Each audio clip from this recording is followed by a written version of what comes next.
उत्तर प्रदेश के रामपुर की इन दिनों चर्चा खूब हो रही है। चर्चा इसलिए कि साल 1952 में हुए पहले विधानसभा चुनाव से लेकर आज तक इस जिले की रामपुर विधानसभा सीट पर कोई हिंदू उम्मीदवार नहीं जीत सका था। यह पहली बार हुआ है जब वहां से एक हिंदू उम्मीदवार ने बीजेपी के टिकट पर उपचुनाव में जीत दर्ज की है। इससे पहले करीब 4 दशक तक समाजवादी पार्टी के नेता आजम खान का ही सियासी जादू यहां चलता रहा है। आजम खान ने साल 1980 में यहां से पहली बार जीत दर्ज की थी, जिसका सिलसिला 13वीं विधानसभा को छोड़कर लगातार चलता रहा है। बीच में उनके लोकसभा सांसद के तौर पर चुने जाने के बाद 2019 में उनकी जगह उनकी पत्नी तंजीमा फातिमा ने रामपुर सीट से नुमाइंदगी की। साल 2022 के मार्च में फिर से आजम खान इस सीट में चुने गए, लेकिन 2019 के एक हेट स्पीच मामले में दोषी करार दिए जाने के बाद उनकी विधायकी चली गई। इसकी वजह से यहाँ चुनाव हुए, लेकिन उनके उम्मीदवार आसिफ रजा जीत नहीं सके और बीजेपी के उम्मीदवार आकाश सक्सेना 8 दिसंबर को हुए मतगणना में 34,000 से ज्यादा वोटों से विजयी हुए।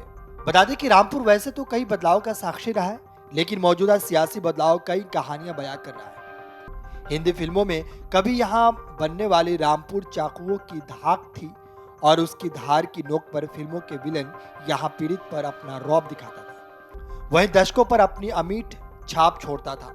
समय बदला तो फिल्मों से रामपुरी चाकू की धमक गायब हुई और रामपुर के नवाब की धाक भी चली गई। बता दें कि रामपुर कभी छोटे छोटे उद्योग धंधों के लिए भी जाना जाता था, लेकिन आजम खान ने इन्हीं उद्योगों में काम करने वाले मजदूरों के बल पर 1990 के दशक में राजनीति में बड़ा मुकाम हासिल किया। आज न तो उद्योग धंधे बचे हैं, न आजम खान का सियासी मुकाम। राजनीतिक जानकारों का कहना है कि दशकों में रामपुर का मिजाज अब बदल चुका है। अगर बात आंकड़ों की करें तो रामपुर में 60% मतदाता मुस्लिम हैं, जिनके दम पर आजम खान 1980 से अब तक कुल 9 बार विधायक चुने जा चुके हैं। आजम खान की विधायकी जाने के बाद सपा ने यहां से उनके करीबी असीम रजा को उतारा, जो सैफी समुदाय से ताल्लुक रखते थे। इस समुदाय की आबादी यहाँ बहुत कम है, जबकि पठानों की आबादी सबसे ज्यादा है। मीडिया रिपोर्ट्स के मुताबिक रामपुर विधानसभा सीट में पठान मतदाता करीब 60,000, जबकि तुर्क करीब 30,000 है, जबकि सैफी सिर्फ 3,000 के करीब है। सैफी उम्मीदवार होने की वजह से मुस्लिम मतदाताओं ने यहां एक और अधिक वोटिंग नहीं की और कुछ मुस्लिमों ने बीजेपी के पक्ष में भी मतदान किया। वहीं हिंदू बहुल इलाके में खूब वोटिंग हुई। चुनाव आयोग के आंकड़े के मुताबिक मुस्लिम इलाके में कम से कम 4% और अधिकतम 39% की वोटिंग हुई है, जबकि हिंदू बहुल इलाकों में न्यूनतम 27% और अधिकतम 74% वोटिंग हुई। जैसे ही रामपुर सीट पर असीम रजा की उम्मीदवारी का ऐलान हुआ, सपा के कई मुस्लिम चेहरों ने पाला बदल लिया और वे यहां बीजेपी की तरफ चले गए।